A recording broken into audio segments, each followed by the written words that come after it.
बिस्मिल्लाहिर्रहमानिर्रहीम। अस्सलाम वालेकुम मेरी प्यारी सी यूट्यूब की फ़ैमिली। तो कैसे हैं आप सब लोग? आई होप कि आप सब ठीक होंगे और अल्हम्दुलिल्लाह आप सबकी दुआओं से मैं भी बिल्कुल ठीक हूँ। Welcome back to my YouTube channel. जी, तो सबसे पहले तो अल्लाह ताला का लाख लाख शुक्र है कि अल्लाह ताला ने जो है वो दोबारा नींद के बाद जगाया है और मैं दोबारा हाज़िर हूँ अपने नए व्लॉग के साथ और अपने सारे काम अपने हाथों से कर रही हूँ, अपने बच्चों के सारे काम जो है वो खुद कर रही हूँ।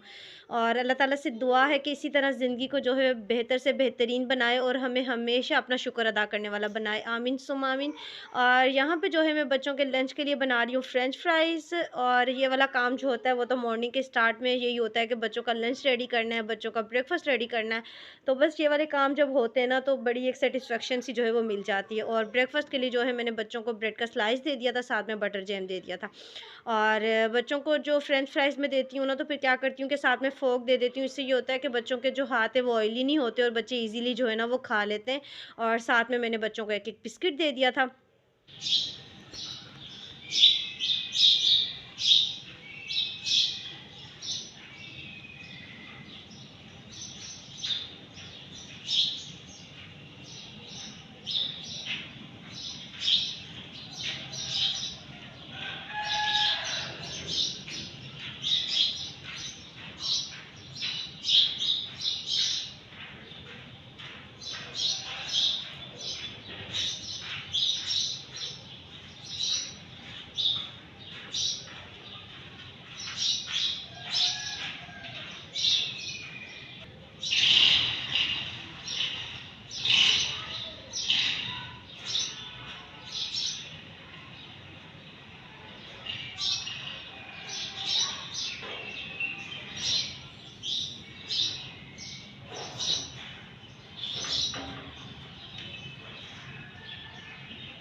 और यहाँ पे जो है अब मैं वॉश करने वाली हूँ रोटी वाले रुमाल। तो उसके लिए मैंने जो है एक पतीली में पानी लिया, उसमें जो है मैंने सर्फ़ ऐड कर दिया। कोई भी सर्फ़ जो हम कपड़े वॉश करने के लिए यूज़ करते हैं वो थोड़ा-सा ऐड कर दिया और उसके साथ जो है फिर रोटी वाले रुमालों को थोड़ी देर के लिए जो है इसमें छोड़ दूँगी। और ये होगा कि फिर पानी गर्म होगा ना तो उसके साथ ये जितने भी दाग वग़ैरह होते हैं बड़े सॉफ्ट हो जाते हैं। और जब हम फिर इन्हें जो ब्रश होता है उसके साथ हल्का-सा भी रब करते हैं ना तो बड़े अच्छे से क्लीन हो जाते हैं। तो रोटी वाले जो रुमाल होते हैं ना इन्हें इग्नोर नहीं करना चाहिए, इन्हें बस साथ-साथ वॉश कर लेना चाहिए। और उसके बाद ये जो है चूल्हा, और ये भी हमारे सबके घरों में रेगुलर यूज़ हो रहा होता है और इतना ज़्यादा यूज़ हो रहा होता है कि हर टाइम जो है कुछ ना कुछ बन रहा होता है। और ना चाहते हुए भी जो है कुछ ना कुछ इसके ऊपर गिर जाता है तो फिर क्या होता है कि कोई भी जो निशान होता है या कोई भी जो चीज़ है वो गिरती है तो उसके बहुत जो निशान है ना वो हार्ड हो जाते हैं। तो जब भी फिर हम अपनी क्लीनिंग करते हैं तो उसमें बहुत ज़्यादा हमारा जो टाइम है ना वो फिर वेस्ट होता है, मेहनत भी उतनी ज़्यादा लग रही होती है। और साथ ही ये जो चूल्हे के नीचे वाली जगह है इसे भी बिल्कुल भी इग्नोर नहीं करना चाहिए, इसे भी साथ-साथ जो है वो क्लीन कर लेना चाहिए। और इसके साथ जो फिर ये वॉल होती है जहाँ हम कुकिंग वगैरह करते हैं ना चूल्हे पे, तो उसके भी कोई ना कोई जो निशान होते हैं वो इस दीवार पे ज़रूर लग जाते हैं, तो वो भी हमें साथ-साथ क्लीन कर लेने चाहिए। और कोई ज़्यादा मुश्किल नहीं होती, बस हल्का-सा जो है वो कोई भी हम जो सोप यूज़ करते हैं या कोई लिक्विड यूज़ करते हैं बर्तन वॉश करने के लिए, बस वो लेना होता है। स्कॉच ब्राइट का स्पंज लें, स्टेनलेस लें, उसके साथ हल्का-सा रब करें और बाद में वाइप के साथ क्लीन करें, तो बड़े अच्छे से क्लीन हो जाता है। और ये देखिए माशाल्लाह से चूल्हा तो जो है वो मेरा अच्छा-सा क्लीन हो रहा है। और साथ ही जो है फिर ऐसा होता है कि जब भी हमने अपनी कोई डीप क्लीनिंग करनी होती है ना, फिर में हमारा ज़्यादा टाइम नहीं लगता। और साथ-साथ जो होते हैं ना, जैसे कोई भी हमारे जो इस तरह की जो चीज़ें हैं जो हमारी रेगुलर यूज़ में आ रही हैं, क्योंकि ये वॉल है इस पे भी रेगुलर हम चूल्हे पे कुकिंग करते हैं, सालन की भुनाई करते हुए ऑयल गिर जाता है, कुछ भी गिर जाता है। और ये जो मेरा रोटी बनाने वाला बेलन है वो मैं चूल्हे के नीचे रखती हूँ, जहाँ पर स्पेस है, क्योंकि ये मार्बल का है तो ये थोड़ा वज़नी है तो फिर मुझे यहाँ से लेना जो है ईज़ी लगता है। और साथ ही ये जो चीज़ें इन्हें भी मैं रेगुलर जो है वो उठा के वॉश कर लेती हूँ, नीचे से जैसे क्लीन वगैरह जो होता है ना वो कर लेती हूँ। और ये वाले जो काम होते हैं ये ऐसे होते हैं कि अगर हम रेगुलर लाइफ में कर रहे हैं ना तो बड़ी हमारी जो किचन की लाइफ है ना वो ईज़ी हो जाती है। और देखिए चूल्हा माशाल्लाह से क्लीन हो चुका है। और खाने में जो है मैंने साग को तड़का लगाया है, क्योंकि ऑलमोस्ट जो साग था वो पका हुआ ही था, बस ये है कि उसे तड़का लगाना था ना। और तड़का लगाने का फिर ये होता है कि मैंने देसी घी में लगाया है, मर्ज़ी होती है आप देसी घी में लगा लें या फिर ऑयल में, घी में, जिसमें आपको अच्छा लगता है उसमें आप लगा लें। और मैंने जो है इससे देसी घी में तड़का लगाया है और साथ में जो है फिर मक्खन ले लेंगे और अच्छे से जो अपना साग है वो एंजॉय करेंगे, क्योंकि साग जो होता है ना वो मेहमान होता है और जब भी आता है ना बहुत कम अरसे के लिए आता है। और इतनी देर जो है फिर मैं अपना आटा गूँध लूँगी। और आटे को जब भी आपने गूँधना है उससे पहले आटे को ज़रूर छानना है, क्योंकि अगर तो आप गंदम का आटा यूज़ करते हैं उससे तो फिर छानना ज़रूरी होता है, क्योंकि उसमें से छान निकलता है। लेकिन अगर ये जो वाइट वाला आटा है ना जो मैं यूज़ करती हूँ, और इससे ये होता है कि फिर कोई चीज़ निकलती नहीं है, कोई छान वगैरह नहीं निकलता। तो लेकिन फिर भी मैं इसे ज़रूर जो हूँ वो छानती हूँ, क्योंकि मुझे ये होता है कि कोई ना कोई छोटे-मोटे कोई भी कीड़े वगैरह या जो आटे में सुसरी वगैरह लग जाती है। तो ये होता है कि जब हम छान लेते हैं तो उससे फिर दिल को एक सैटिस्फैक्शन मिल जाती है ना। तो यहाँ पे आटा वगैरह भी मैंने छान लिया। और जब भी आटा गूँधना है तो उसके नीचे आप कोई वाइप रखें या फिर कोई रुमाल ज़रूर रखें। उससे क्या होता है, जब हम आटा गूँध रहे होते हैं तो जिस बर्तन में गूँध रहे होते हैं ना वो बिल्कुल भी नहीं हिलती और हम ईज़िली जो है ना अपना आटा गूँध लेते हैं। और आटा गूँधने से पहले जो है मैं इसमें थोड़ा-सा नमक ऐड करती हूँ और अभी जो है मैं अपना आटा गूँधना स्टार्ट करूँगी। क्या होता है कि जब आटा गूँधने वाला बर्तन हिलता है ना तो फिर हम खुद भी इरिटेट होना स्टार्ट हो जाते हैं। और जो आटा गूँधने का टाइम होता है वो ये टाइम रखा करें, अगर आपने हांडी की भुनाई वगैरह की है, उसमें पानी ऐड किया है, तो वो वाला टाइम जो होता है ना फिर उसको यहाँ मैनेज कर लिया करें कि उतने से टाइम में जो है अपना आटा गूँध लिया करें। उससे क्या होता है कि टाइम बड़े अच्छे से मैनेज हो जाता है। और ये जो छोटी-छोटी बातें होती हैं ना इनकी कोई अहमियत नहीं होती, लेकिन ये है कि इन बातों पे जब हम अमल करते हैं ना तो बहुत अच्छा रहता है। और ख़ास तौर पे जब हम अपनी किचन में कुकिंग कर रहे होते हैं या फिर कोई इस तरह का काम कर रहे होते हैं ना कि जो किचन के हवाले से होता है, वो चाहे क्लीनिंग हो, चाहे कुकिंग हो, तो उस टाइम जब हम इन छोटी-छोटी बातों का ख़्याल रखते हैं ना, तो उससे बहुत ईज़ी रहता है और बहुत ज़्यादा हेल्प होती है हमारी।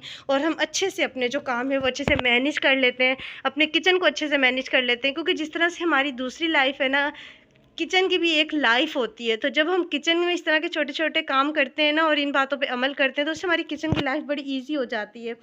और फिर हम बहुत अच्छे से अपने किचन को मैनेज कर लेते हैं, अपने टाइम को मैनेज कर लेते हैं। और साथ ही देखें जब भी हम आटा गूँध रहे होते हैं तो इससे जो है ना मैं अब आपको एक टिप एंड ट्रिक समझ लें कि जब भी आटा गूँधना है उसे थोड़ी देर के लिए इस तरह करके आप थोड़ी देर के लिए रेस्ट दे दें। और उतनी देर में आप जो भी बर्तन वगैरह अगर किचन में हैं वो वॉश कर लें या फिर कोई और काम कर लें। और फिर उसके बाद जब थोड़ी देर के बाद हम आटा गूँधना स्टार्ट करते हैं ना, बहुत अच्छे से आटा जो है वो गूँधा जाता है, ज़्यादा टाइम भी नहीं लगता, बड़े अच्छे से आटा सॉफ्ट गूँधा जाता है। और मैंने भी इसे थोड़ी देर के लिए रेस्ट दे दिया था और यहाँ पे देखिए माशाल्लाह से कितना अच्छा सा जो है वो आटा गूँधा गया। तो अभी जब आटा अच्छे से गूँध लूँगी तो उसके बाद फिर ये होगा कि जब भी हम आटा अपना रखते हैं तो उसके बाद क्या होता है कि एक आटे के ऊपर जो होता है ना वो एक हार्ड सी लेयर आ जाती है ना। तो वो भी जब भी हम, क्योंकि जब हम एक टाइम पे रोटी बना लेते हैं और हमें फिर दूसरे टाइम पे बनानी होती है, जब हम दोबारा फ्रिज से निकालते हैं तो उसमें क्या होता है कि एक हार्ड सी लेयर होती है जो आटे के ऊपर आ गई होती है। और फिर हमें जो है वो रोटी बनाने में भी इतनी मुश्किल हो रही होती है और फिर वो वाला आटा हमारा एक किस्म का वेस्ट ही हो जाता है। जब हम आटे को उसमें ले लेते हैं तो हमें प्रॉब्लम होती है। तो इसके लिए भी जो है ना आप ज़रूरी है कि इसके ऊपर जो है ना मैं बताती हूँ आपको कि क्या लगाना है। और साथ ही जो भी आटा गूँधा है मैं साथ जो वाइप था मैंने उसके साथ ही मैंने अच्छे से क्लीन कर लिया, क्योंकि ये वाली क्लीनिंग जो होती है साथ-साथ हो जाए ना तो अच्छा रहता है। और अभी मैं बताती हूँ कि इसके ऊपर जो है हमने लगाना है ऑयल। और अगर आपके पास जो है ये ब्रश है तो ब्रश की मदद से लगा लें, अगर आपके पास नहीं है तो आप हाथ की हेल्प के साथ जो है वो अच्छे से ऑयल लगा लें। बस ऑयल जो है सिर्फ़ ऊपर लगाना होता है और उसके बाद आप कवर करके आटे को रख दें। और अभी तो मौसम है कि अगर बाहर ही रख देंगे रोटी बनाने तक तो थोड़ी-सी रेस्ट मिल जाएगी आटे को, फिर रोटी बड़ी अच्छे से बन जाएगी। क्योंकि जब भी फ्रेश आटा गूँधा होता है ना रोटी बनानी उस वक़्त थोड़ी-सी डिफ़िकल्ट हो जाती है। तो ये बस इस तरह के जो छोटे-छोटे काम होते हैं ना जब हम किचन में काम करते हैं ना तो छोटे-छोटे काम ऐसे होते हैं कि इनसे जो है ना बहुत ज़्यादा हमें हेल्प हो जाती है। और साथ ही जो-जो चीज़ें निकाली हैं उन सबको अपनी-अपनी जगह पर रख दिया करें। इससे भी बहुत ज़्यादा हमारा टाइम जो है वो सेव हो जाता है। और यहाँ पर देखिए माशाल्लाह से साग जो है वो मेरा ऑलमोस्ट कंप्लीट हो गया है। ऊपर से जो देसी घी है वो सेपरेट होना स्टार्ट हो गया है। और माशाल्लाह माशाल्लाह से कितना अच्छा लग रहा है साग। और ये जो साग है ना ये आया है मेरी अम्मी जानी ने भेजा है, क्योंकि हमारे रिलेटिव में शादी थी। हम लोग तो नहीं गए थे क्योंकि मेरे हस्बैंड के पास टाइम नहीं था, तो फिर बच्चों के के साथ मैं अकेली तो जा नहीं सकती थी, क्योंकि यहाँ का मौसम नॉर्मल होता है, वहाँ बहुत ज़्यादा सर्दी है, तो छोटे-छोटे बच्चे हैं, तो मैंने कहा फिर ऐसे ही मैं परेशान हो जाऊँगी। तो इसीलिए फिर हम लोग तो नहीं गए थे, लेकिन मेरे इन-लॉज़ की फैमिली जो है वो गई थी, तो फिर मेरे देवर के हाथ जो है फिर मेरी अम्मी जानी ने साग भिजवाया था। और वैसे तो जो है मेरी सिस्टर इन लॉ ने भी मुझे साग भेजा है, वो मैंने रखा हुआ है, तो वो भी इंशाल्लाह फिर मैं तड़का लगाऊँगी। और इसको जो है मैंने अभी तड़का लगाया, और माशाल्लाह से जो है साथ में अम्मी ने मक्खन भी भेजा था, तो वो भी साथ में रखूँगी, तो इसे जो है एंजॉय करेंगे। तो आप लोगों ने भी ख़ास दुआ में ज़रूर याद रखना है कि हमेशा अल्लाह ताला हमारी माँओं को सलामत रखे, आमीन सुम्मा आमीन, और हमेशा हमारे उन रिश्तों को सलामत रखे जो हमसे इतना प्यार करते हैं।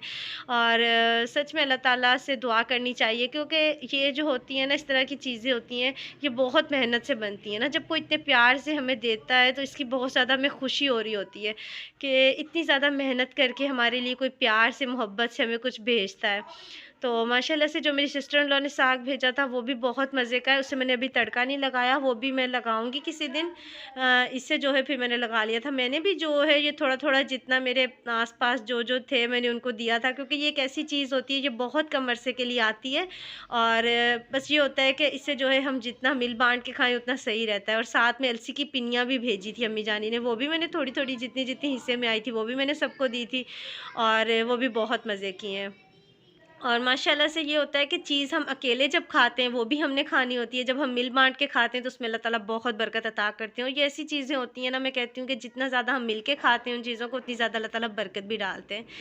और माशाल्लाह से देखिए साग माशाल्लाह से हमारा बिल्कुल रेडी है, और ये होममेड मक्खन है, मेरी अम्मी जानी ने खुद अपने हाथ से निकाला है ना, तो फिर हाथ के मक्खन की तो और ही बात होती है। और यहाँ पर देखिए माशाल्लाह से हमारा साग जो है अब हम इंजॉय करेंगे। आप भी मेरी प्यारी सी यूट्यूब की फैमिली हैं, आएँ इंजॉय करें।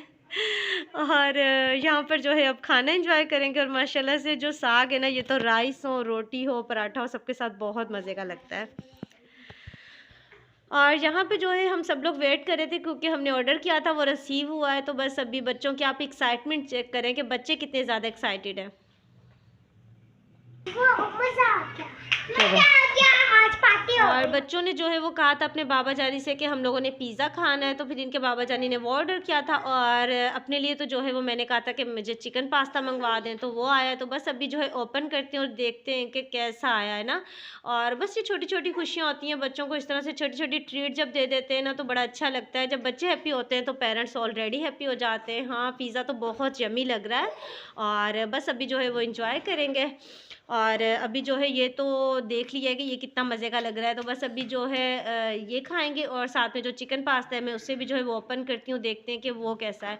और साथ ही जो है हम सब लोग बैठकर एंजॉय करेंगे, और अच्छा-सा जो है वो टाइम स्पेंड करेंगे, फैमिली टाइम एंजॉय करेंगे। तो बस मैं अपने व्लॉग को जो है वो यहीं पर एंड करती हूँ। यहीं तक था मेरा आज का ये व्लॉग। आई होप कि आपको अच्छा लगा होगा। अच्छा लगा है तो प्लीज़ लाइक करें, शेयर करें, और अगर चैनल पर न्यू है फिर तो ज़रूर सब्सक्राइब भी कर दें। इसके साथ ही मुझे दीजिए इजाज़त। इंशाल्लाह नेक्स्ट एक प्यारे से व्लॉग में दोबारा मुलाकात होगी। चैनल को ज़रूर सब्सक्राइब कर दीजिएगा, और अपनी ख़ास दुआ में ज़रूर याद रखिएगा। अल्लाह हाफ़िज़।